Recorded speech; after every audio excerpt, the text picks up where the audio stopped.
Hello, all students. You are listening to podcast Botany for NEET by S. Ramakrishna. Today podcast Respiration in Plants. Keep the NCERT textbook open with you, pen and paper. Listen with concentration. Don't skip. Don't scroll. Finally, at the end of this session, you familiarize with the content of the text. Logic lies between the lines. Let's begin the topic. The paragraph wise. In very first paragraph and first page information, respiration in plants, breathing and respiration. Breathing and respiration words which are not interchangeably used, but breathing and respiration which are interconnected. All we breathe to live. What happens when we breathe? Breathing is a physical process, exchange of gases between organisms and environment. We inhale oxygen, oxygen carried by the blood to various organs. Oxygen utilized for oxidation of the food that gives energy. Energy utilized by the various organs for proper functioning. Do all organisms breathe? Yes, all organisms breathe with or without breathing organs. In case of humans, lungs. In case of the fishes, the gills. In case of insects, the tracheal system. And in case of the plants, exchange of the gases occurs through stomata and lenticels. And in case of the lower organisms like Hydra, Euglena, Paramecium, throughout the body surface by means of simple diffusion. So it is the exchange of gases. And all organisms require energy to do every activity, even for absorption of water, movement, transport, reproduction, even for breathing, we require energy. Where do you get this energy? From food. How the energy derived from the food? By oxidation of the food. How energy is stored? In chemical bonds. In which form it is stored? In the form of ATP. How it is converted into work? By breakdown of ATP, energy released, it is utilized for energy related process. Do all foods have the same amount of energy? Not at all. Different foods having different energy levels. Fats, which are high energy rich, moderate protein, less carbohydrate. It depends upon hydrocarbon chain. There is a long hydrocarbon chain in case of the fats having many energy rich electrons than comparatively with the proteins and carbohydrate. So different foods having different energy levels. So we eat food for energy. Do plants eat food for energy? Not at all. Plants depend on sunlight for energy and synthesize the food material. Do microbes eat food for energy? Not at all. Microbes depends upon the sunlight in case of photoautotrophs, inorganic substance chemoautotrophs, and organic substance chemoheterotrophs. So there are several questions raised with regard to breathing and respiration. All seems to be not connected. But in reality, breathing requires energy, that energy provided by oxidation of food in respiration. So breathing is a physical, respiration it is physiological.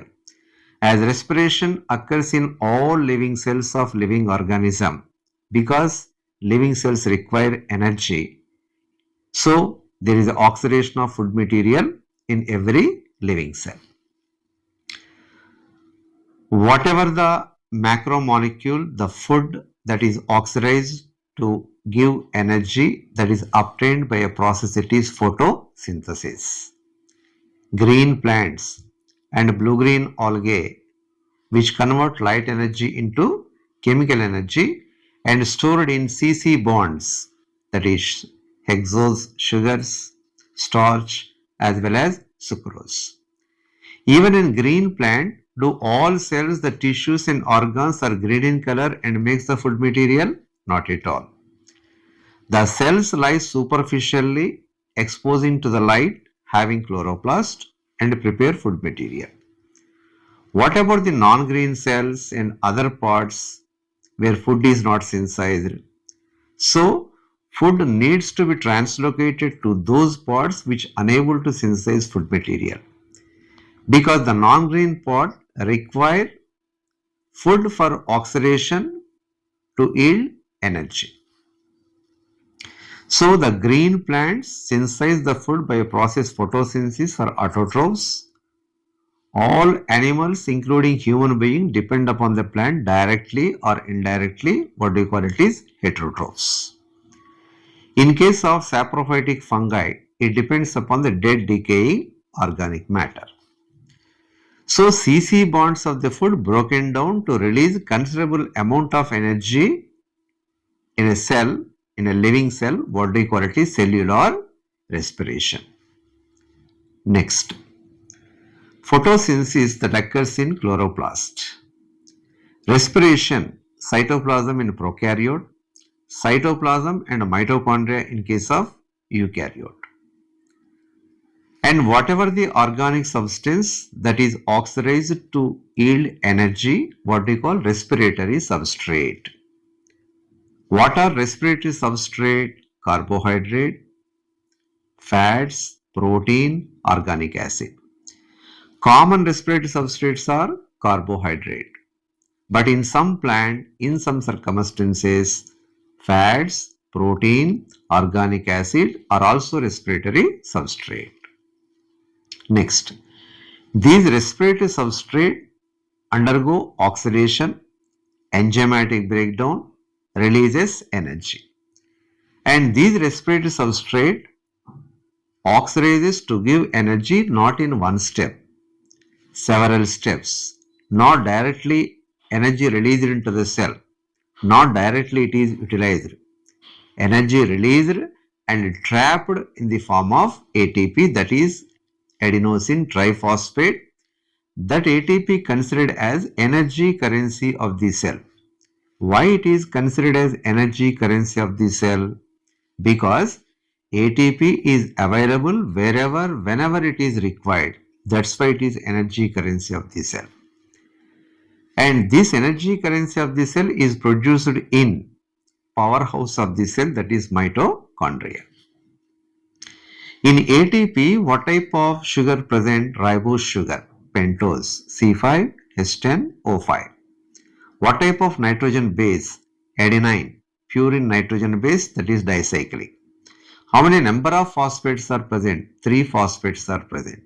So it is a ribonucleoside triphosphate or ribonucleotide diphosphate. Next, the carbon skeleton, that is intermediates, formed during oxidation of food material, which are withdrawn to synthesize other biomolecules needed by the cell. How the substrates are withdrawn when the process is going on? As the process occurs slowly in many steps which are enzymatically controlled. So the substrates are withdrawn as and when required to synthesize other biomolecule.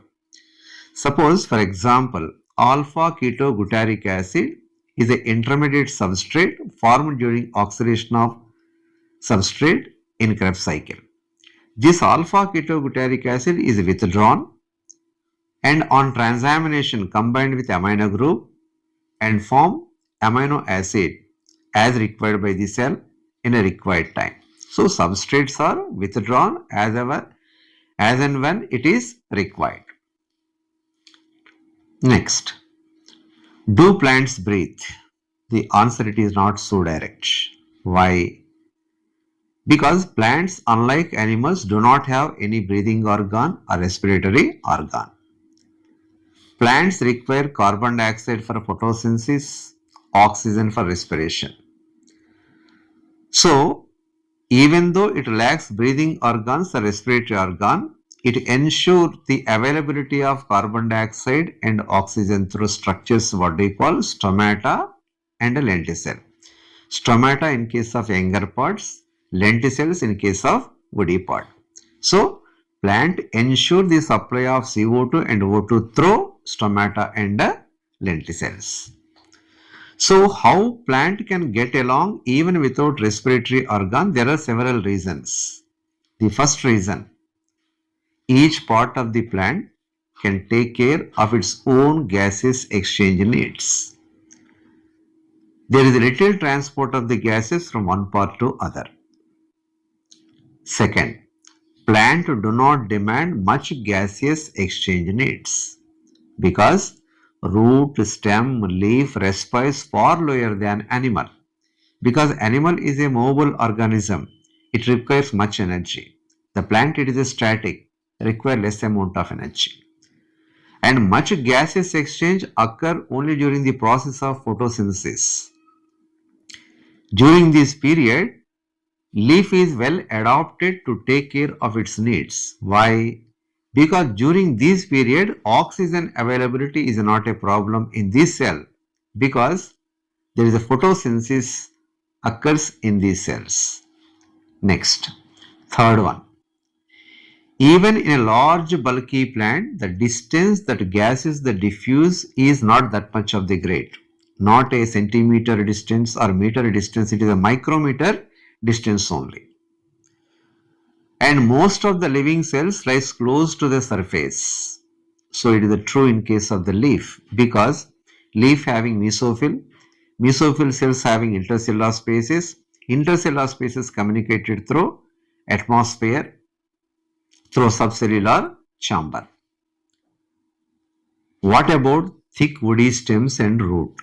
If you take thick woody stem that undergone secondary growth, thin layers of the cells beneath the bark. What are thin layers of the cell? Secondary cortex. Secondary cortex having chloroplast and secondary cortex parenchymatous having intercellular spaces. So it do have the lenticels. So lenticels are expected in woody pod. Much deeper to this multi-layered tissue, that is secondary cortex, it provides mechanical support. Which tissue provide mechanical support? Secondary xylem or wood. Next, most of the cells at least a part contact with the atmosphere. How? It is facilitated by loose packaging of cells interconnected by air spaces, that is nothing but parenchyma.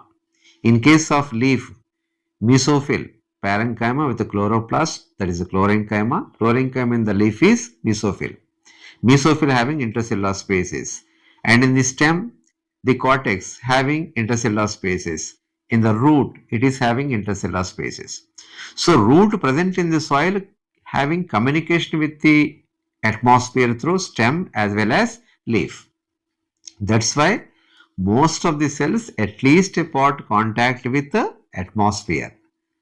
The reason it is that is facilitated by loose packaging of the cells interconnected by air spaces. Next, the combustion. Suppose the glucose directly undergo combustion, most of the energy given out as a heat.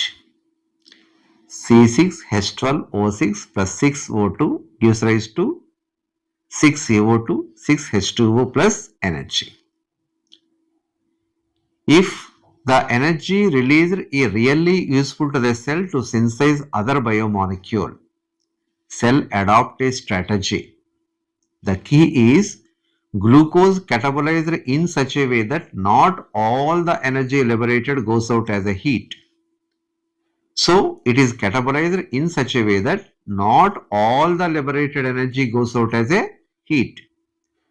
And energy not released in one step. Many small steps enzymatically controlled.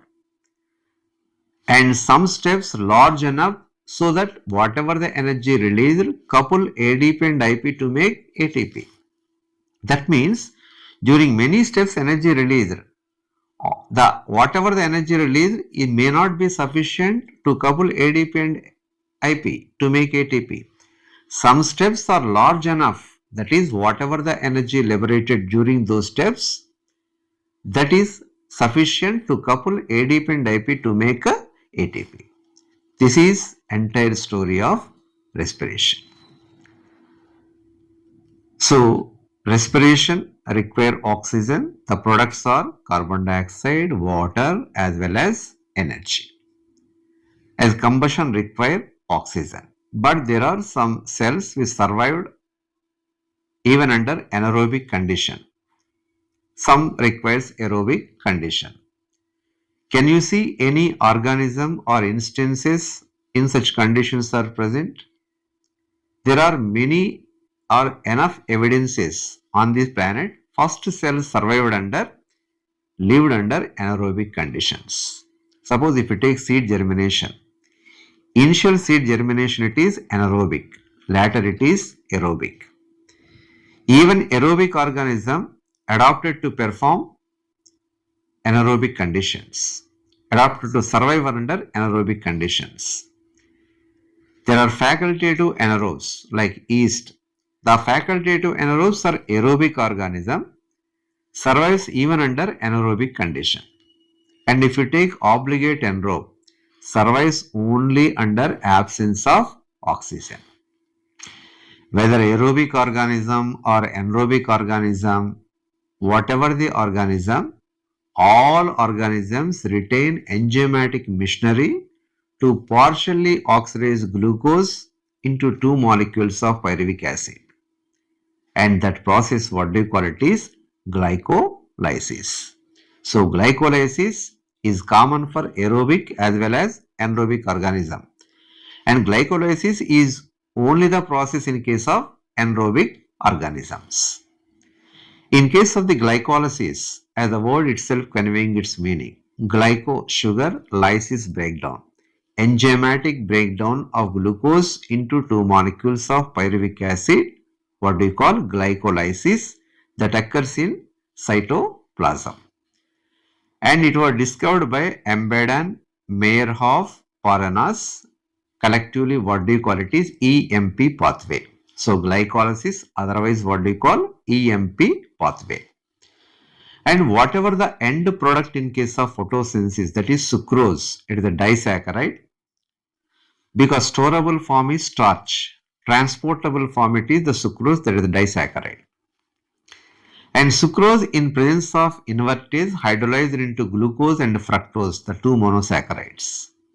And these two monosaccharides readily enter into the process after undergoing phosphorylation in presence of hexokinase, which converted into glucose 6-phosphate. So in glycolysis there are the total 10 reactions. Except first reaction 1, 3, 10, all reactions which are reversible reaction controlled by enzymes.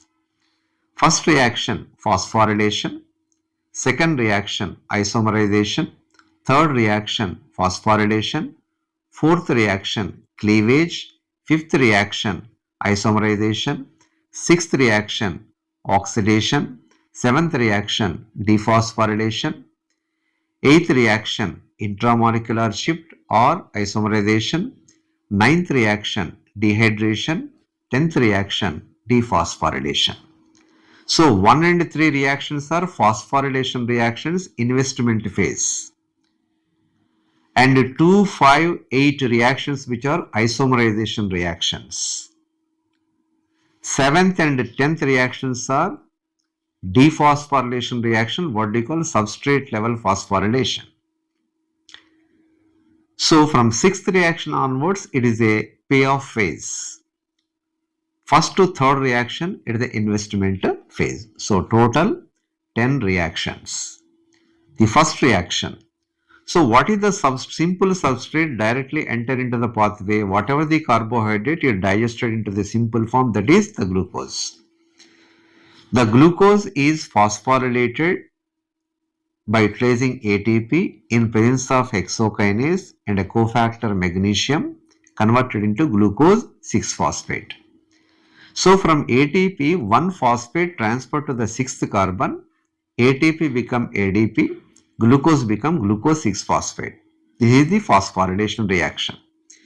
and glucose 6-phosphate converted into fructose 6-phosphate in presence of isomerase. Simply it is isomeric reaction. Fructose 6-phosphate phosphorylated by utilizing ATP in presence of phosphofructokinase results in the formation of fructose 1,6 biphosphate. So, from ATP, the phosphate is transferred to first carbon. So, it becomes fructose 1,6 biphosphate, ATP become ADP. So, in first and third reaction, 2 ATP are utilized, 2 ADP are formed. Fructose 1,6 biphosphate formed in third reaction. In fourth reaction, fructose 1,6 biphosphate cleaved into 2 molecules of trioses in presence of aldolase. So, 2 trioses are formed, glyceraldehyde 3-phosphate or 3-phosphoglyceraldehyde, and other triose is dihydroxyacetone phosphate. So, 2 trioses are formed by the cleavage reaction, that is by due to activity of it is aldolase enzyme. Next, the DHAP is not useful for next step of catabolism. So DHAP is isomerized into glyceraldehyde 3-phosphate. So overall glyceraldehyde 3-phosphate formed by cleavage as well as isomerization. DHAP formed by cleavage reaction. So as DHAP isomerized to glyceraldehyde 3-phosphate in presence of triose phosphate isomerase, so 2 molecules of G3P or 2 molecules of 3-PGL are formed. In sixth reaction, glyceraldehyde 3-phosphate undergoes oxidation. 2 redox equivalents are removed from glyceraldehyde 3-phosphate, that is 2 hydrogen atoms are removed, which are added to NAD. NAD got reduced to NADH2. At the same time, it undergoes phosphorylation. The cytosolic phosphate is utilized, so that phosphate added to glyceraldehyde 3-phosphate. So glyceraldehyde 3-phosphate become 1,3 biphosphoglyceric acid with the formation of NADH plus H plus. So first time in respiration, oxidation of food, which molecule undergoes oxidation? Glyceraldehyde 3-phosphate. What is the product? 1,3 biphosphoglyceric acid. This step it is oxidation. 1,3 biphosphoglyceric acid undergoes dephosphorylation. The phosphate present on the first carbon readily removed and added to ADP. ADP become ATP. So 1,3 biphosphoglyceric acid become 3-phosphoglyceric acid with removal of phosphate. ADP convert into ATP. So this step it is dephosphorylation and substrate level phosphorylation. So what is the substrate? 1,3 biphosphoglyceric acid. What is the product? 3-phosphoglyceric acid. What is formed? ATP is formed. What do you call this step? SLP, substrate level phosphorylation. As 2 molecules of G3P are involved, how many ATP are formed in this step? 2 ATP are formed. So 3-phosphoglyceric acid in next step is converted to 2-phosphoglyceric acid. It is the isomeric reaction in the presence of phosphoglyceromutase. So phosphate present on the third carbon got shifted to second carbon in case of this isomeric reaction. That is the 8th reaction. In 9th reaction, 2-phosphoglyceric acid with elimination of water molecule in presence of enzyme enolase forms phosphoenol pyruvic acid. So phosphoenol pyruvic acid in glycolysis is formed by which reaction? Dehydration reaction. If you link this to photosynthesis C4 pathway, in mesophyll cells of C4 plant, phosphoenol pyruvic acid formed by phosphorylation of pyruvic acid. So, how PEP formed in mesophyll cells of C4 plant? Phosphorylation of pyruvic acid. How phosphoenol formed in glycolysis? Dehydration from phosphoenol, that is 2-phosphoglyceric acid results in phosphoenol pyruvic acid. In last step, that is 10th step, phosphoenol pyruvic acid dephosphorylated and becomes pyruvic acid. This dephosphorylation step, the phosphate added to ADP, ADP becomes ATP. So this is the dephosphorylation, substrate level phosphorylation. As two molecules of PEP convert into two molecules of ATP, so two ATP are formed. It is the second substrate level phosphorylation. In first substrate level phosphorylation, 1,3 biphosphoglyceric acid to 3-phosphoglyceric acid to ATP. In second substrate level phosphorylation, phosphoenol pyruvic acid to ATP. So how many total ATP are formed? 4 ATP are formed. In first and third reaction, 2 ATP are utilized. So total ATP, 4 ATP formed. 2 ATP are utilized. So net gain of ATP is going to be 2 ATP in glycolysis. In overall glycolysis, 2 molecules of pyruvic acid, 2 molecules of NADH and 4 ATP as total ATP, 2 ATP as net gain. There is no involvement of oxygen, there is no liberation of carbon dioxide. So there are the 10 reactions in case of glycolysis. How many redox equivalents total which are removed from the 1 glucose in case of the glycolysis? 4 redox equivalents are removed. So 2 redox equivalents, 1 oxidation. Another 2 redox equivalents, 1 oxidation. So total oxidation we expect in case of the glycolysis, 2 oxidation, 4 redox equivalents are removed in case of glycolysis. So the end product of the glycolysis, the pyruvic acid, what is the metabolic fate of pyruvate? What happens to the pyruvic acid? It depends upon cellular needs and prevailing condition. If cell needs much energy or less energy. Prevailing condition may be aerobic conditions or anaerobic condition. So there are 3 pathways: alcoholic fermentation, lactic acid fermentation, aerobic respiration. In case of the fermentation, anaerobic breakdown in absence of oxygen, the fermentation occurs in most of prokaryote and in unicellular eukaryote. In aerobic respiration, complete oxidation of glucose into carbon dioxide and water with involvement of the Krebs cycle, what do you call it is aerobic respiration. So 3 pathways. So different cells handle the pyruvic acid differently. Alcoholic fermentation, lactic acid fermentation and aerobic respiration. And in fermentation, anaerobic breakdown of glucose that occurs, that is in absence of oxygen.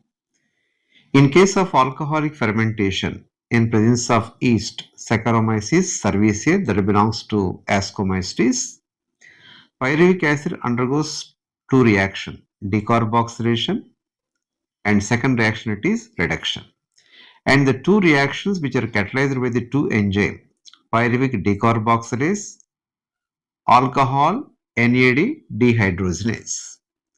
In first reaction, pyruvic acid undergoes decarboxylation and forms acetaldehyde in presence of pyruvic decarboxylase. The acetaldehyde is reduced to ethyl alcohol. Here reducing agent it is NADH that is generated in 6th reaction of the glycolysis where G3P converted into 1,3 biphospoglyceric acid. So acetaldehyde reduced to ethyl alcohol. So which undergoes decarboxylation? Pyruvic acid undergoes decarboxylation. Which undergoes reduction? Acetaldehyde undergoes reduction. It is reduced by NADH. So NADH oxidized by acetaldehyde. So ethyl alcohol it is formed. Next, in lactic acid fermentation, that is in presence of lactobacillus, pyruvic acid reduced to ethyl alcohol with no liberation of any CO2. So what is the common for alcoholic fermentation and lactic acid fermentation? Energy is the common. And alcoholic fermentation, CO2 liberated. In lactic acid fermentation, there is no liberation of CO2. In both the cases, NADH reoxidized to NAD to ensure the continuity of glycolysis. In lactic acid fermentation, which got reduced, pyruvic acid got reduced. Which got oxidized, NADH got oxidized. NADH oxidized by pyruvic acid in lactic acid fermentation. NADH oxidized by acetaldehyde in case of alcoholic fermentation.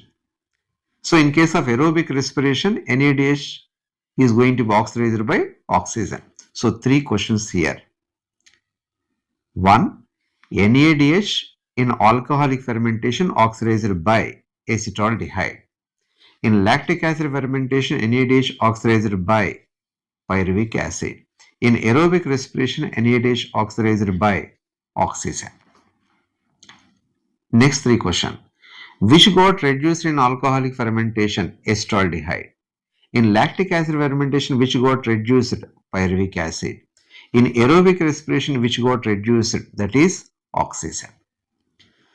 So, in lactic acid fermentation as well as alcoholic fermentation, and other, in case of skeletal muscle cells during strenuous severe exercise, there is inadequate supply of oxygen. During that condition, lactic acid is accumulated. So pyruvic acid is reduced to lactic acid. So pyruvic acid under anaerobic condition, what is formed? Lactic acid is formed. Next, whether alcoholic fermentation or lactic acid fermentation, less amount of energy liberated. That is, less than 7% of energy released, and not all the energy is trapped in the form of ATP. Energy, it is less than 7% of energy released from the substrate, and not all energy trapped in the ATP.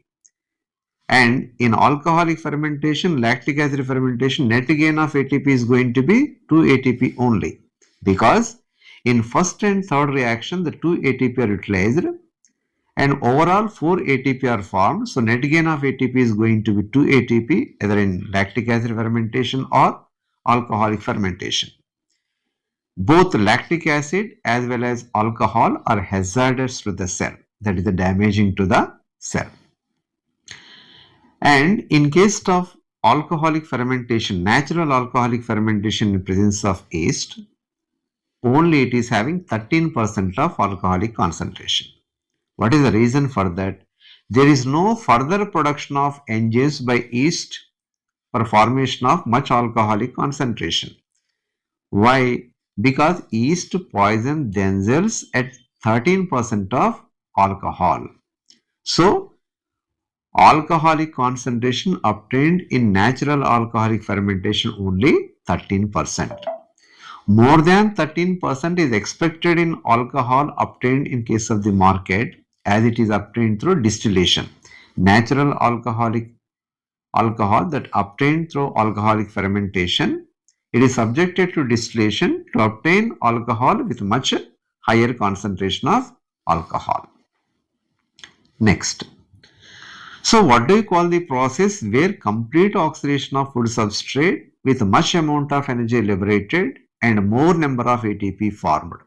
That is nothing but aerobic respiration. In aerobic respiration, there is involvement of oxygen in mitochondria. What do you call such oxygen utilization and mitochondrial respiration? It is aerobic respiration. So complete oxidation of food substrate into carbon dioxide, water with much amount of energy liberated. And this type of aerobic respiration occurs in most of the higher plants. That is, higher organisms adopt this type of respiration, that is aerobic respiration. In aerobic respiration, as aerobic respiration occurs in mitochondria, whatever the end product formed in glycolysis, that is the pyruvic acid, that pyruvic acid from cytoplasm enter into the mitochondrial matrix. There is a complete oxidation of the pyruvate with stepwise removal of all hydrogen atoms, leaving 3 molecules of CO2. So for one pyruvic acid, It leaves how many molecules of CO2? 3 CO2. This process that occur in mitochondrial matrix. Next, passing on of electron removed as the part of hydrogen transfer to molecular oxygen with the simultaneous synthesis of ATP, what do you call oxidative phosphorylation? During oxidation of the substrate, the electrons are passed from one carrier to other carrier, as hydrogens are ultimately passed on to the molecular oxygen. So, oxygen got reduced and ATP formed. So, formation of ATP with involvement of oxygen with oxidation of all reduced coenzymes, what they call oxidative phosphorylation. This oxidative phosphorylation occurs on inner mitochondrial membrane. As the first event in case of mitochondrial matrix, the second event occurs on inner mitochondrial membrane, what we call oxidative phosphorylation. As pyruvic acid enter into the mitochondrial matrix, it undergo oxidative decarboxylation by a set of enzyme, what we call pyruvic dehydrogenase complex. As pyruvic dehydrogenase complex having a set of enzyme which involve the three reactions: decarboxylation, oxidation, as well as condensation. Pyruvic acid undergoes oxidation. Two redox equivalents are removed from one pyruvic acid and NAD got reduced to NADH2. So pyruvic acid plus NAD plus condensed with coenzyme A and it forms acetyl coenzyme A plus NADH plus CO2. So during conversion of pyruvic acid to acetyl coenzyme A, as two molecules of pyruvic acid to two molecules of acetyl coenzyme A, how many CO2 are liberated? 2 CO2. How many NADH are formed? 2 NADH. What is the cofactor involved? Inorganic cofactor, magnesium. What is the organic cofactor involved? It is NAD as well as coenzyme A. So this acetyl coenzyme A formed due to oxidative decarboxylation of pyruvic acid enters into a cyclic pathway, what we call tricarboxylic acid cycle, also considered as Krebs cycle after Hans Krebs, who elucidated the pathway of tricarboxylic acid cycle. So, what is the connecting link between glycolysis and Krebs cycle? That is acetyl coenzyme A. What is the connecting reaction? Oxidative decarboxylation. What is the connecting enzyme between glycolysis and Krebs cycle? Pyruvic dehydrogenase. So, which coenzyme forms connecting link? That is coenzyme A forms connecting link because connecting link is acetyl coenzyme A. So, in aerobic respiration, the second oxidation occurs in pyruvic acid. So, how many redox equivalents are removed from 2 pyruvic acid? 4 redox equivalents are removed. 2 NADH are formed. So, it is the first oxidative decarboxylation in mitochondrial matrix. So, the acetyl coenzyme enters into a cyclic pathway, what we call it is tricarboxylic acid pathway. In tricarboxylic acid cycle, citric acid cycle or Krebs cycle, the acetyl group of acetyl coenzyme A condensed with oxaloacetic acid, a 4-carbon compound, in presence of citrate synthase by utilizing water to yield citric acid. In this condensation reaction, coenzyme A is released. So, acetyl coenzyme A acetyl group with OAA yield citric acid, coenzyme A is regenerated out. So, 2 carbon, 4 carbon, the citric acid it is 6 carbon compound. And this citric acid having 3 carboxyl group, it is also considered to be tricarboxylic acid cycle or citric acid cycle. The citrate formed undergo isomerization to form isocitrate. So, isomeric form of citrate is isocitrate. After formation of isocitric acid, there is a successive decarboxylations results in alpha ketoglutaric acid and succinyl coenzyme A. And succinyl coenzyme A is oxidized to oxaloacetic acid. During these steps, succinyl coenzyme A cleaved into succinic acid. During this cleavage reaction, a GTP molecule is synthesized, so it is a substrate level phosphorylation. In a coupled reaction, the GTP is converted to GDP by transferring phosphate to ADP, so ADP converted to ATP. So it is a substrate level phosphorylation. What do you call the step? It is the cleavage. And succinic acid is oxidized to fumaric acid with involvement of the enzyme succinic dehydrogenase, and FAD got reduced to FADH2. And only the enzyme not present in mitochondrial matrix but present as an integral membrane protein is succinic dehydrogenase.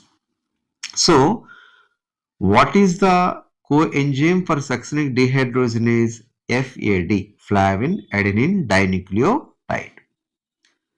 So, in Krebs cycle, at 3 points, NADH2 are synthesized, at 1 point, FADH2 formed, and at 1 point, ATP is formed. So, for continued oxidation of acetyl coenzyme A through Krebs cycle, there must be a replenishment, regeneration of oxaloacetic acid. That is the first member of the Krebs cycle, and also reoxidation of NADH as well as FADH. So NAD has to be formed from NADH, FAD has to be formed from FADH2 by a process of oxidation. In overall, for 2 pyruvic acid molecule, 8 NADH2 are formed in case of mitochondria. So, pyruvic acid to acetyl coenzyme A, 1 NADH2 for 1 pyruvic acid. In this cyclic manner, at 3 points, 3 NADH2 form. So, for 1 pyruvic acid in mitochondria, how many NADH2? 4 NADH2. How many FADH2? 1 FADH2. How many ATP? 1 ATP. So, for 2 pyruvic acid, 8 NADH2, 2 FADH2, 2 ATP are formed. For 2 pyruvic acid, how many CO2 are released? 6 CO2 are released. One between pyruvic acid and acetyl coenzyme, 2 CO2 are liberated. In Krebs cycle, 4 CO2 are liberated. Overall, 6 molecules of CO2 liberated. So, oxidation of the glucose in mitochondria results in how many NADH2? 8 NADH2. So, total coenzymes which got reduced, which are the 12. In this 12, there are 10 NADH2, 2 FADH2. Out of these 10 NADH2, 2 formed in glycolysis, 8 in mitochondria. In 8 NADH2, 2 NADH2 formed in link reaction, that is in between, that is pyruvic acid and acetyl coenzyme A, and 6 NADH2 formed in case of the Krebs cycle. So total 12 coenzymes, reduced coenzymes, 10 NADH2, that 8 NADH2 formed in case of mitochondria. So there is no involvement of oxygen. There is no much production of ATP. Even then, we are discussing the Krebs cycle. What is the reason? Because large number of NADH are generated and also the 2 FADH2 generated. The reduced coenzymes contain electrons, that is energy rich electrons are present. So, whatever the reduced coenzyme has to undergo oxidation to release the energy to be utilized for the synthesis of ATP. In next step, what do you call it is oxidative phosphorylation, that is electron transport chain. So, in case of overall Krebs cycle, for 1 glucose, how many CO2 liberated in mitochondria? 6 CO2 liberated. How many CO2 in link reaction? 2 CO2. How many CO2 per 1 glucose in Krebs cycle? 4 CO2. And how many NADH2 formed from 1 glucose in Krebs cycle? As 2 turns of the Krebs cycle, 6 NADH2 are formed. How many FADH2? 2 FADH2 formed. So, in substrate level phosphorylation, how many ATP are formed in Krebs cycle? 2 ATP are formed. So many number of questions. How many substrate level phosphorylations so far we come across? 3 substrate level phosphorylation. 2 substrate level phosphorylation glycolysis, 1 substrate level phosphorylation in case of Krebs cycle. What are the substrate for substrate level phosphorylation in aerobic respiration? 1,3 biphosphoglyceric acid converted into 3-phosphoglyceric acid, that is first substrate level phosphorylation, and second substrate level phosphorylation glycolysis, phosphoenol pyruvic acid converted into pyruvic acid, that is second substrate level phosphorylation. And third substrate level phosphorylation in case of mitochondria is conversion of succinyl coenzyme A to succinic acid. Cleavage reaction, that is substrate level phosphorylation, ATP form. So how many number of ATP formed in all substrate level phosphorylation per 1 glucose? 6 ATP, 4 in glycolysis, 2 in case of the Krebs cycle. Next. So, how many redox equivalents are removed for 1 glucose in mitochondria? As in mitochondria, 8 NADH2, 2 FADH2. So, totality the 10 coenzymes. So, 10 coenzymes means 20 redox equivalents are removed for 1 glucose in mitochondria. Next, electron transport system and oxidative phosphorylation. Whatever the coenzymes which got reduced in glycolysis, link reaction and Krebs cycle, NADH and FADH2, which contain energy-rich electrons. In order to utilize this energy to synthesize ATP, the energy to be released. So, NADH, FADH undergo oxidation. And these electrons released are transferred through different electron carriers, ultimately reach oxygen, which got reduced, results in the formation of water molecule. So what got reduced? Oxygen got reduced, which undergo oxidation, NADH as well as FADH to undergo oxidation. And the electron carriers present on inner mitochondrial membrane, which constitute electron transport system, that is having total 5 complexes: complex 1, complex 3, complex 2, complex 4, complex 5, and 2 carriers, ubiquinone and cytochrome C. First, complex 1, that is considered as gateway for electron transport, and this complex 1 contain flavin mononucleotide as a prosthetic group. This complex 1 transport electron as well as proton. This is also called NADH dehydrogenase complex or NADH ubiquinone reductase complex. Next, complex 3. Complex 3 is called cytochrome C reductase. It contains cytochrome B, cytochrome C1 and iron sulfur protein, as iron sulfur proteins are present in complex 1 as well as complex 3. And this complex 3 transport electrons as well as proton. Next, complex 2. The complex 2 is called succinate dehydrogenase complex. The enzyme not present in mitochondrial matrix but present as an integral membrane protein is succinic dehydrogenase. And it is having flavin adenine dinucleotide as a prosthetic group. And this complex 2 transport only electrons. So, complex 1 transport electron proton, complex 3 electron proton, complex 2 only it is the electrons. It is called succinate dehydrogenase complex or succinate ubiquinone reductase complex. Next, complex 4. It is called cytochrome C oxidase having two copper containing protein copper A, cytochrome A3, copper B. So, this complex 4 concerned with release of electrons. So, this complex 4 transfer electron from cytochrome C to molecular oxygen.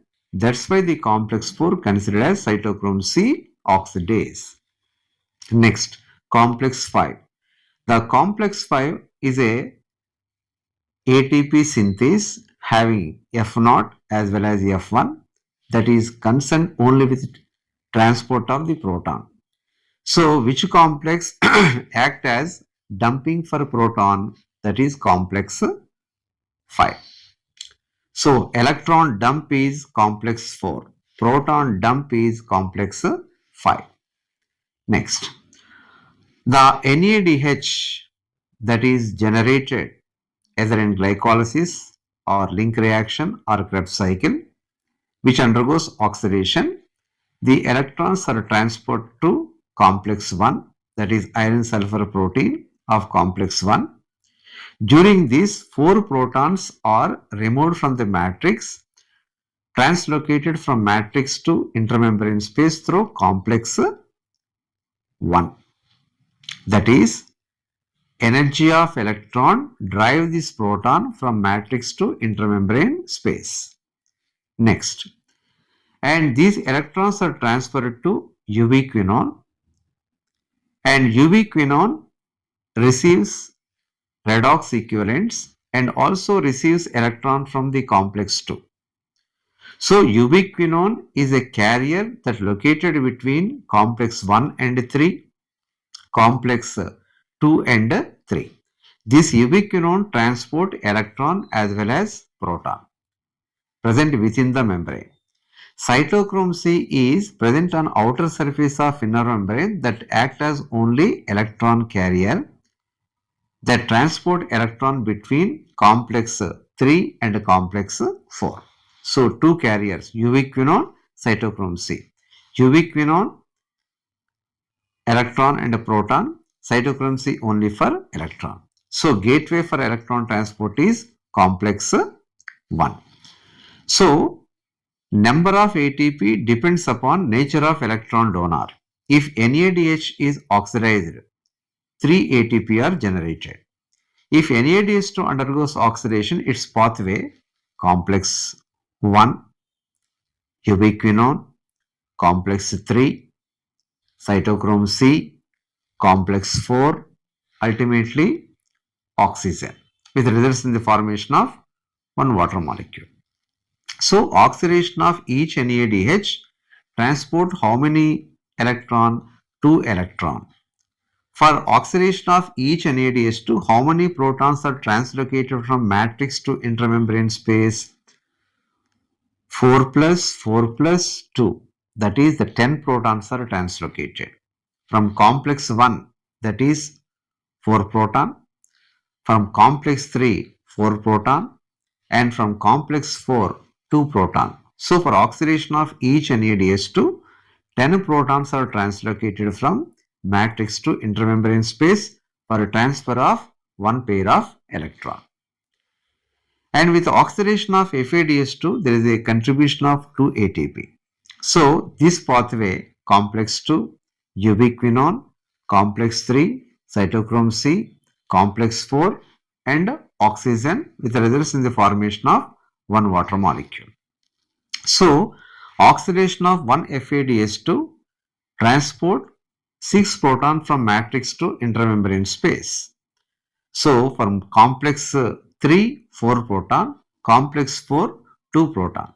So oxidation of NADH results in translocation of 10 proton, and oxidation of 1 FADH2 results in translocation of 6 proton. So total coenzymes, which are the 12 coenzymes, are involved. So how many electrons are transported through electron transport chain? 12 into 2, 24 electrons are transported. For 12 reduced coenzymes, how many oxygen atoms are involved? 12 of O2. That means 6 oxygen molecules are involved. How many metabolic water molecules are formed as 12 coenzymes are involved? For each coenzyme, one water molecule is formed. So, total 12 water molecules are formed. So, how many total number of protons translocated from matrix to intermembrane space with oxidation of all NADH? There are 10 NADH involved. So, each NADH transport the 10 proton. 10 NADH means 10 into, that is 10 proton, that is 100 protons are translocated from matrix to intermembrane space. How many protons are translocated by the oxidation of all FADH2 from matrix to intermembrane space? One FADH2 transports 6 proton, 2 FADH2 12 protons are transported from matrix to intermembrane space. So, 1 NADH2 yield 3 ATP, 1 ADH2 2 ATP are formed. And oxygen has a role in terminal oxidation, yet its role is vital. How you can say the oxygen role is vital? Because it involves the removal of hydrogen from the system. It drives the total process by removal of hydrogen from the system and act as a final hydrogen acceptor. If oxygen do not accept the hydrogen, there is no removal of the hydrogen from respiratory substrate. As there is no removal of hydrogen, there are no electron, no energy. So oxygen role is vital. How its role is vital? It drives the total system by removing hydrogen from the system and acting as a final hydrogen acceptor. That's why oxygen role it is vital.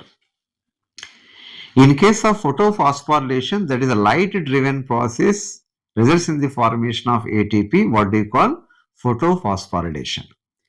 As in case of respiration, mitochondria, it is oxidation reduction driven process. What is that one? Oxidation of NADH as well as FADH2. Reduction of oxygen. So what got reduced? Oxygen got reduced. What got oxidized? NADH2 as well as FADH2, which got oxidized.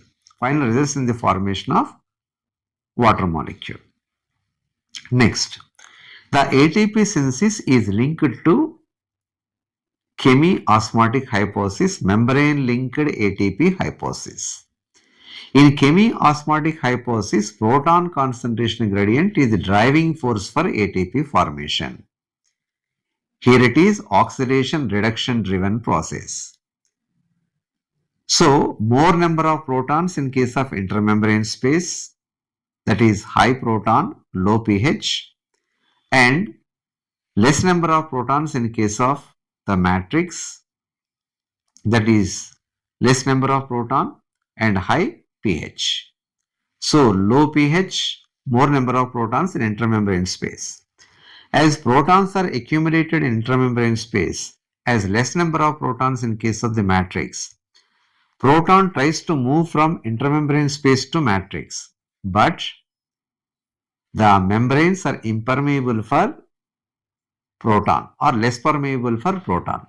But F0, F1 complex allows the transfer of proton from intermembrane space to matrix. F0 is integral membrane protein, that is hydrophobic, acting as a proton channel, facilitated diffusion of proton from intermembrane space to matrix. F1 is a headpiece, peripheral membrane protein. It is hydrophilic. Conformational change occur in case of F1, concerned with synthesis of ATP. So, F0 integral membrane protein, F1 peripheral membrane protein, it is hydrophilic, F0 is hydrophobic. For transfer of 4 protons through F0, conformational change occur in case of F1. Whatever the energy released, that couples ADP and IP to make ATP. So, ATP formation according to proton concentration gradient, what we call chemiosmotic hypothesis. So we can frame number of questions here. So how many oxygen atoms are required for oxidation of all reduced coenzymes? All reduced coenzymes are 12. How many oxygen atoms? 12 oxygen atoms. So how many oxygen molecule? 6 molecules of oxygen. How many metabolic water are formed? 12 metabolic water are formed. So how many types of cytochromes are involved in electron transport system? 5 types of cytochrome. Cytochrome B, cytochrome C1. Cytochrome C, cytochrome A, cytochrome A3. So 5 types of cytochromes are involved in electron transport system. How many carriers are involved? Mobile carriers, ubiquinone and cytochrome C. Ubiquinone present within the membrane and cytochrome C is small, present on outer surface of inner membrane, transport electron between complex 3 and complex 4. So ubiquinone and cytochrome C. So electron dump is complex 4. Electron entry point, gate point is complex 1. And which is the complex for dumping of the proton? That is complex 5. So ultimate electron or hydrogen acceptor, it is oxygen. Next, the balance sheet of ATP. It is possible to make calculations the number of ATP obtained per oxidation of one glucose molecule in respiration. Simply, it is a mathematical approach. So in reality, purely a theoretical exercise, a mathematical approach that is based on certain assumptions. The first assumption is one substrate convert to other substrate. Reactions occur one after other, that is the glycolysis, link reaction, Krebs cycle, electron transport system.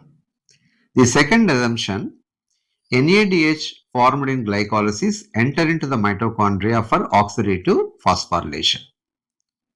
Third assumption, no substrates are withdrawn when the process is going on when it is required by the cell. Third assumption. Fourth, glucose is only the substrate, no other substrate participate at any step of the reaction. But these assumptions are not valid in case of living system because reactions do not occur one after other, it is simultaneous. Glucose is not only the substrate, some other substrates are also participating but not at first step but some other step. Fats and proteins are also participating but at some other steps. And ATP formation occur wherever it is required. Further, these reactions are controlled by enzyme. Enzyme controlled reactions are dependent on multiple means: temperature, pH, substrate concentration. So, number of such things.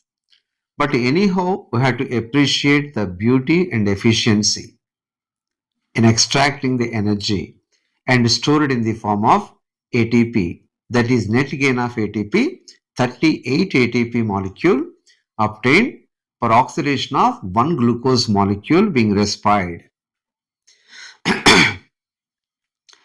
And if you compare this aerobic respiration and fermentation, in case of fermentation, incomplete oxidation of the glucose into pyruvate. Whereas aerobic respiration, complete oxidation of the glucose into carbon dioxide and water. In fermentation, net gain of ATP is the 2 ATP only. But in case of aerobic respiration, larger number of ATP are obtained. And NADH oxidation is rather slow in fermentation, vigorous in case of aerobic system. Because in fermentation, NADH oxidized by pyruvic acid and acetaldehyde. So both are organic acids. But in case of aerobic system, NADH oxidized by oxygen. So oxygen having a great affinity for electron, it draws the hydrogen through the electron transport chain very efficiently. There are many steps of electron transport. Here, in case of the fermentation, simply to regenerate NAD only, the acetaldehyde it got reduced. That means NADH it is oxidized. That's why NADH oxidation is slow in case of fermentation, vigorous in case of aerobic system. And we can calculate the ATP, number of questions based on this. Earlier we said it is a mathematical calculation based on certain assumptions only. As per the text,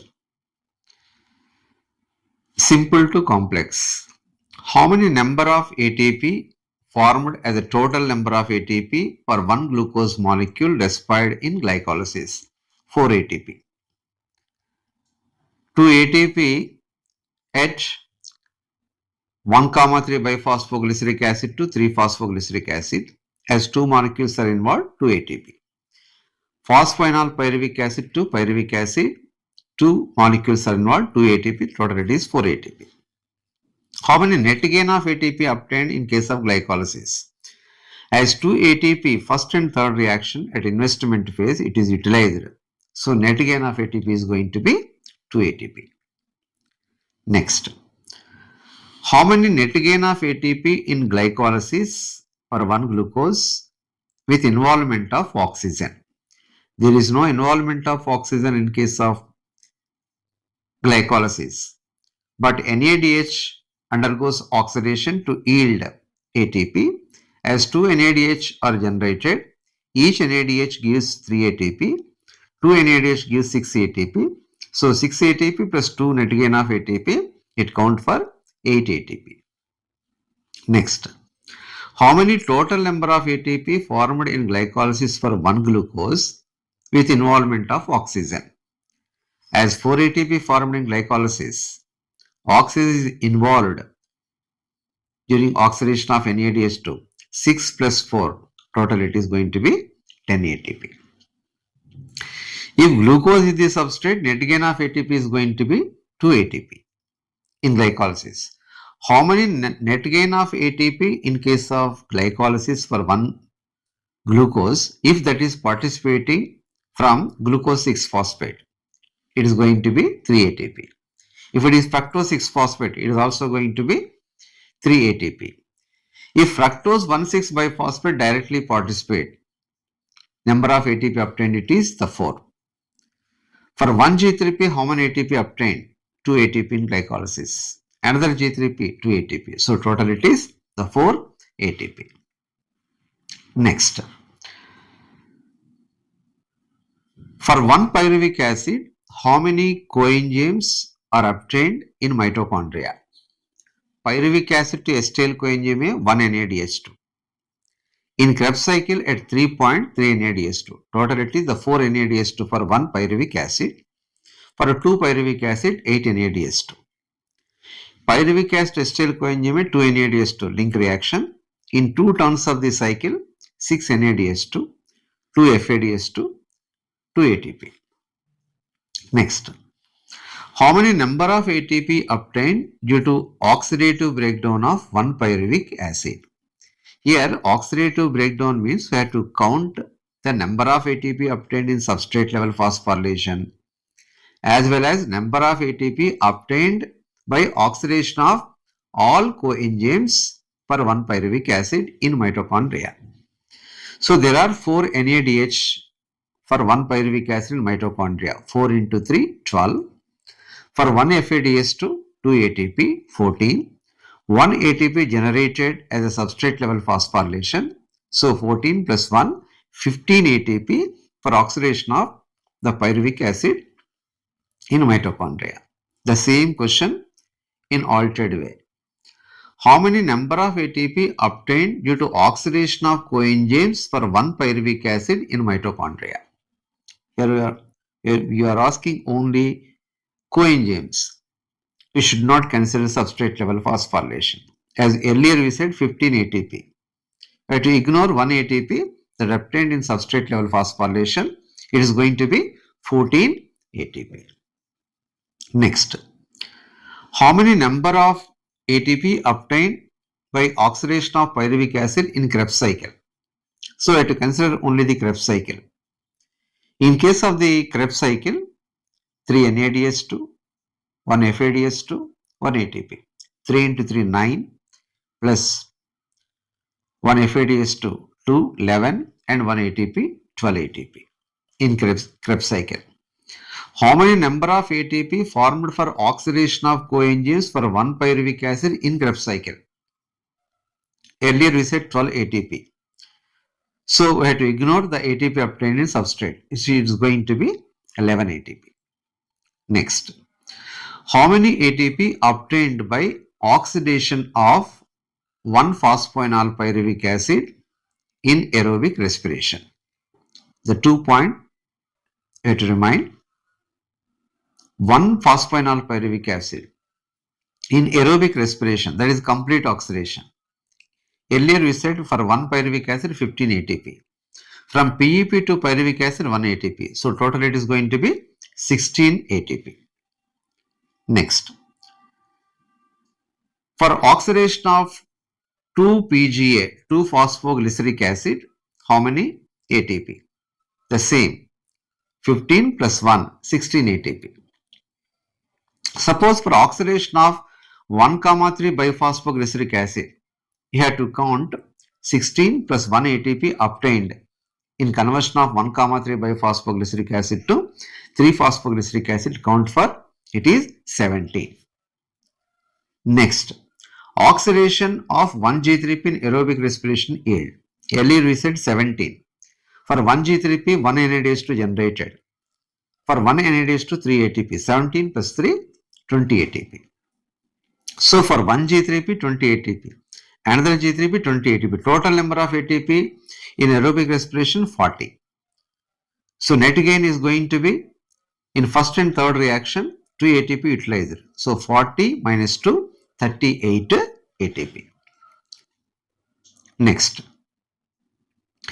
how many number of ATP obtained by oxidation of all reducer coenzymes? There are the 12 reducer coenzyme, 10 NADH2, 2 FADH2. 10 NADH2, 10 into 3, 30, 2 FADH2, for each FADH2 2 ATP. So 4 ATP, 30 plus 4, 34 ATP are generated due to oxidation of reduced coenzymes. Next, how many number of ATP obtained by oxidation of coenzymes for 1 G3P in aerobic respiration? Earlier we said for 1 G3P oxidation 20 ATP. Here the question it is, coenzymes are only involved for 1 G3P. So in 20 ATP, so we should ignore the 2 ATP obtained in substrate level phosphorylation glycolysis as well as Krebs cycle. It is going to count for 17 ATP. Next, how many number of ATP formed in mitochondria alone per 1 glucose molecule in aerobic respiration? Earlier we said for 1 pyruvic acid 15, for 2 pyruvic acid 30. But in glycolysis the 2 NADH2 are generated. The 2 NADH2 enter into the mitochondria. It is going to give 6 ATP. So 30 plus 6, 36 ATP. So number of ATP formed in mitochondria alone is going to be 36 ATP. And how many number of ATP obtained in aerobic respiration for 1 glucose where malonate interfere as a competitive inhibitor? Malonate is a competitive inhibitor for the succinic dehydrogenase. So net gain of ATP is going to be 38 ATP. Total ATP 40. Suppose the question for 38 ATP, net gain of ATP, malonate interferes. From succinic acid onward, there is no formation of 1 FADS2 and no formation of 1 NADS2. As count for 1 glucose, you have to ignore that production of ATP by NADS2 as well as FADS2. 2 NADS2 6 ATP, 2 FADS2 4 ATP, 10 ATP. 38 minus 10, that is going to be 28 ATP. Suppose it is the total. So 40 minus 10, that is going to be 30 ATP. Like that. Next, amphibolic pathway. Glucose is the simple and favored substrate in respiration because it will be degraded very easily in 10 steps in glycolysis. So some other substrates are also participating in respiration like fats, protein, but not at first step, at some other steps. Fats will be broken down into fatty acid and glycerol.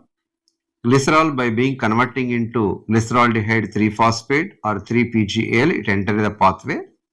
And fatty acids will be broken down into acetyl coenzyme A to enter the pathway.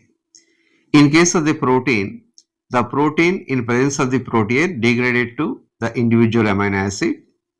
The amino acid after deamination depends upon the structure. It enters the pathway by being converting into pyruvic acid or acetyl coenzyme A or any link of the Krebs cycle. And this acetyl coenzyme A forms the metabolic sink.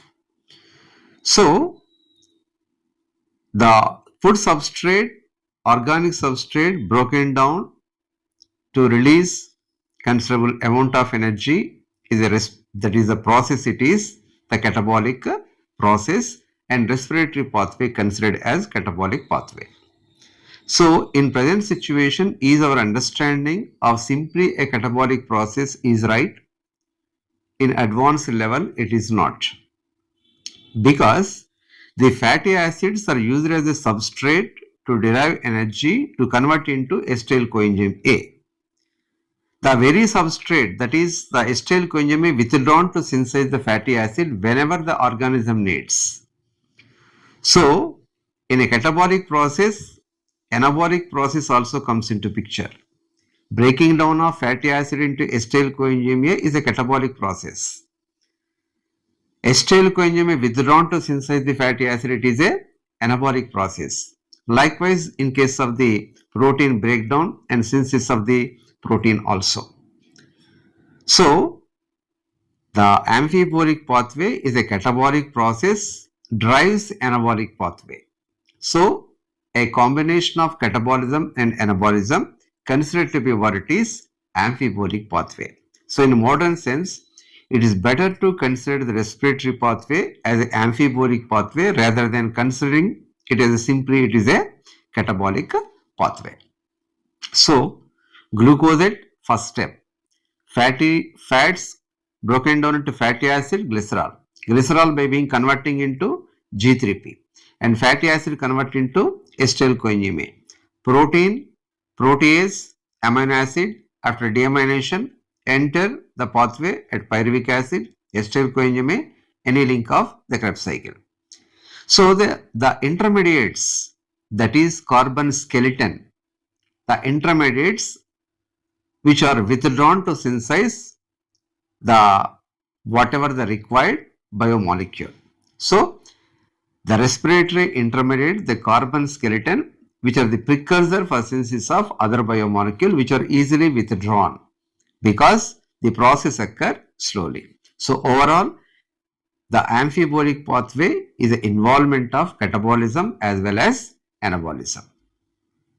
In case of RQ, that is respiratory quotient, RQ, it indicates the type of respiratory substrate that is being oxidized in respiration.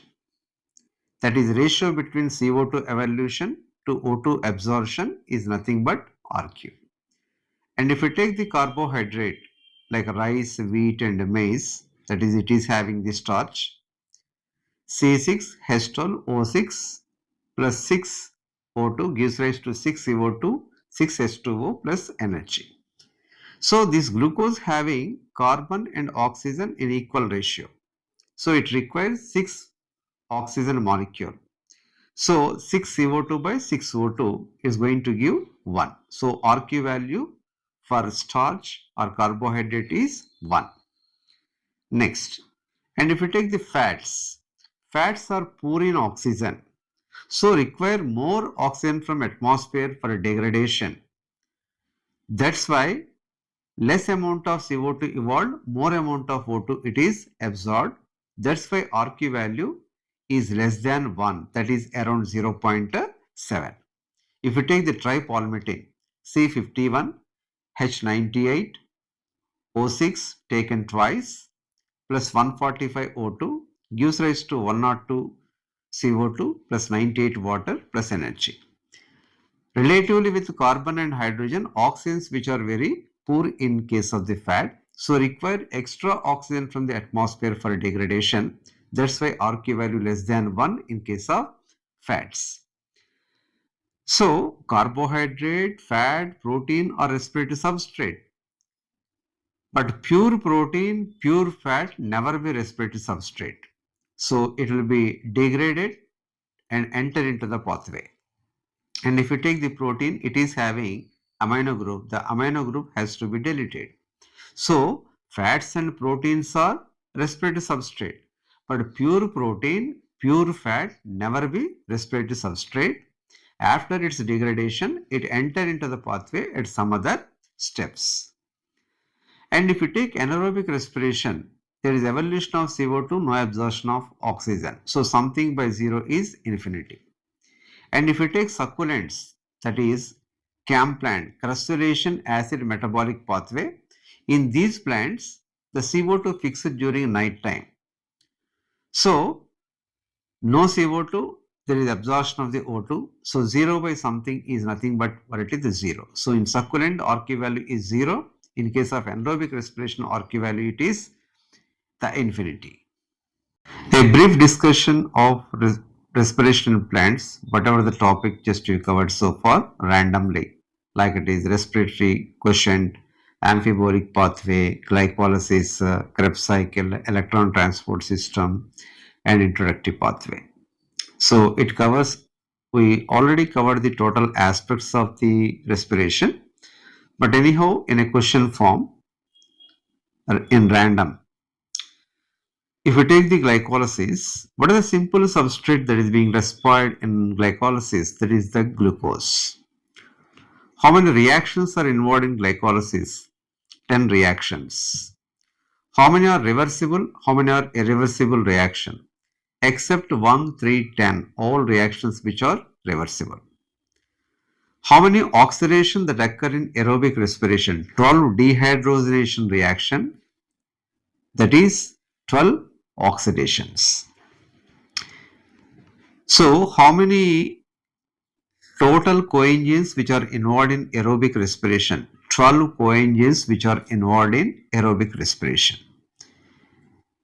And how many redox equivalents are added to each coenzyme? 2 redox equivalents are added. So there are 12 coenzymes. So 24 redox equivalents which are removed and added to the NAD. NAD got reduced to NADS2. FAD got reduced to FADS2. So out of 12, 10 are NADS2 and 2 are it is FADS2. Total 24 redox equivalents are removed. So 12 dehydrogenation reaction. In each dehydrogenation reaction, 2 redox equivalents which are removed. How many substrate level phosphorylation in total aerobic respiration? 3 substrate level phosphorylations. What are the substrates in various substrate level phosphorylation we come across it? First substrate level phosphorylation 1,3 biphosphoglyceric acid. Second substrate level phosphorylation phosphoenol pyruvic acid in glycolysis. Third substrate level phosphorylation succinyl coenzyme A. What are the products formed in all substrate level phosphorylation? First substrate level phosphorylation 3-phosphoglyceric acid. Second substrate level phosphorylation pyruvic acid. Third substrate level phosphorylation Krebs cycle it is succinic acid it is formed. How many ATP are obtained in all substrate level phosphorylation? 6. In glycolysis, the 4 ATP. In case of Krebs cycle, it is the 2 ATP. And which are phosphorylation reactions in case of glycolysis? 1 and 3 are phosphorylation reaction.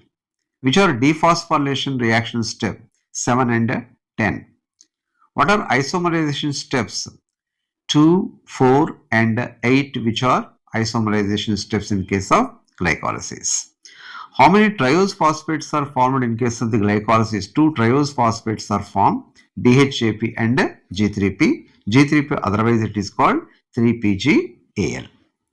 So what are the products in case of the glycolysis? 2 molecules of pyruvic acid, 2 molecules of NADH, 4 molecules of ATP as a total, 2 ATP as net gain.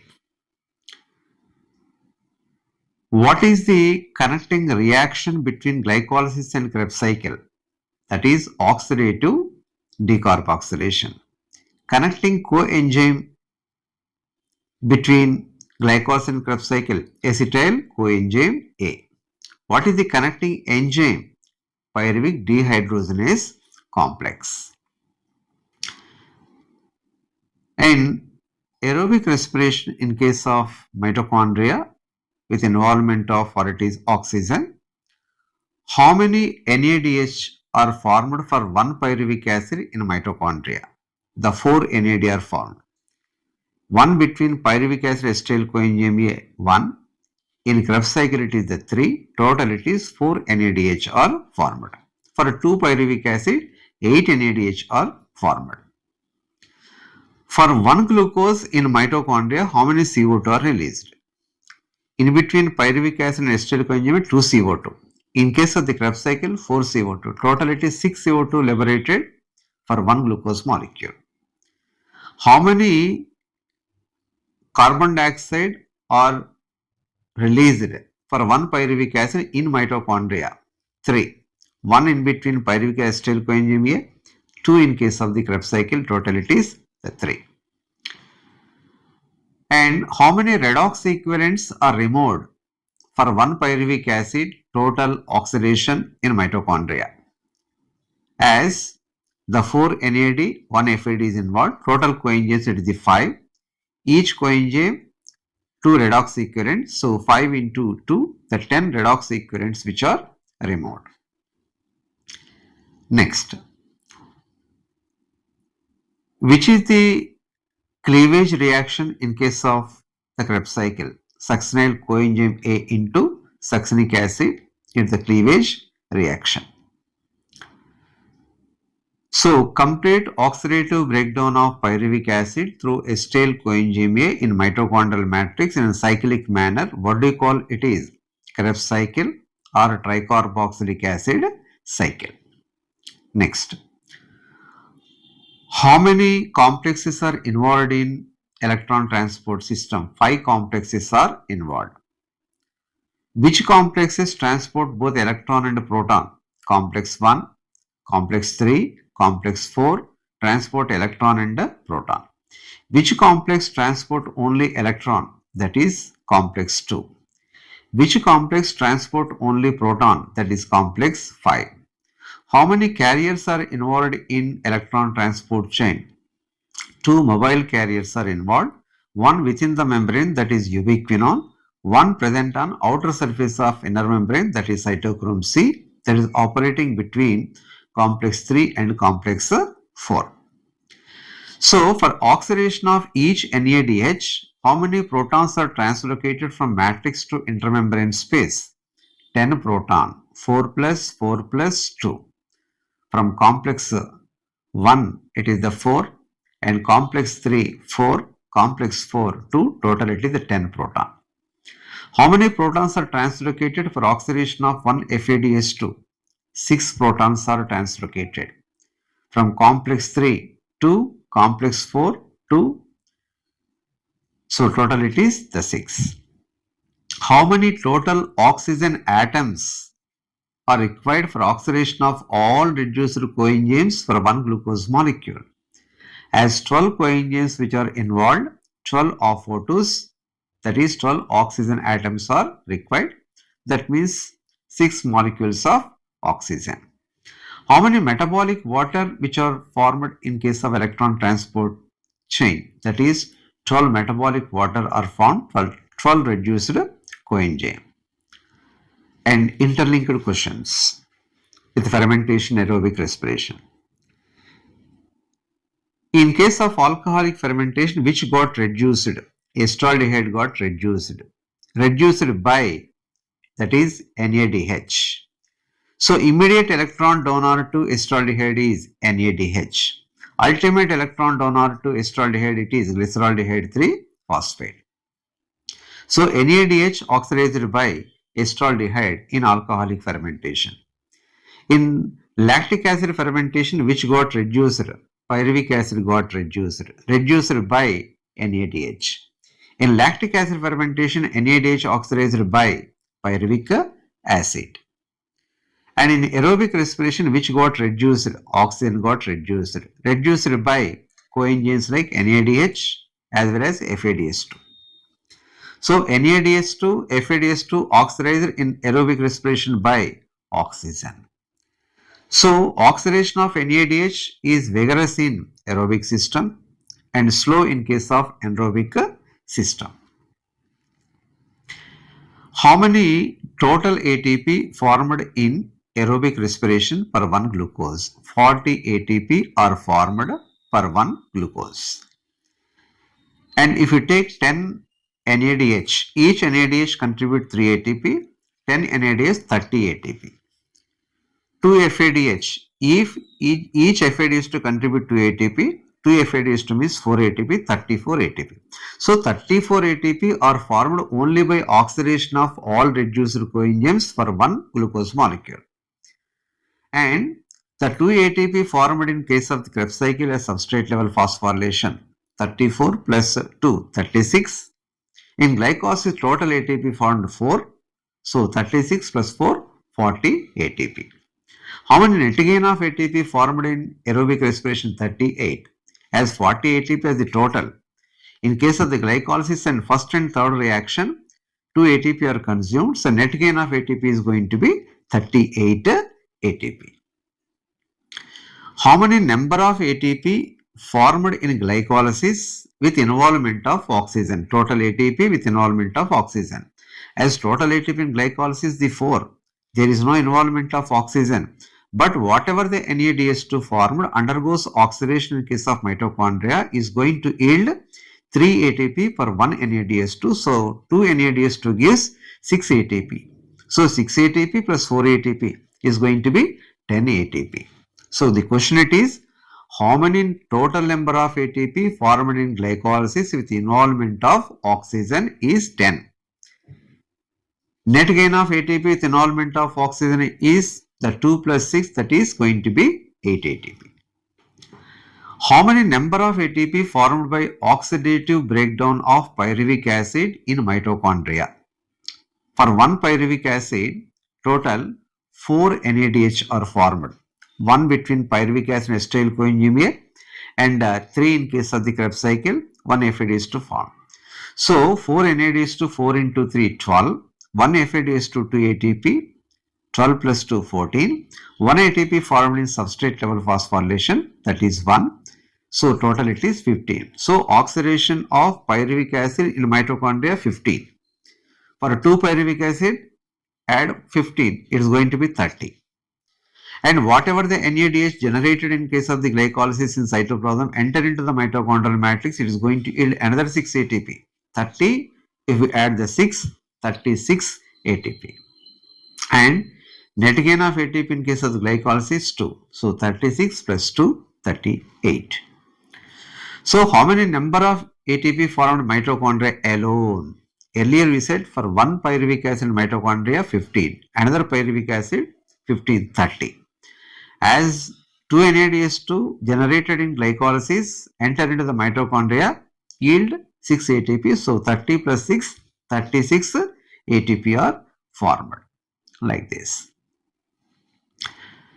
And In case of complete oxidation of pyruvic acid, removal of all hydrogen, leaving how many molecules of CO2? 3 CO2 per 1 pyruvic acid. Passing on of electron, removed as the part of hydrogen, transferred to molecular oxygen with simultaneous synthesis of ATP, what do you call oxidative phosphorylation.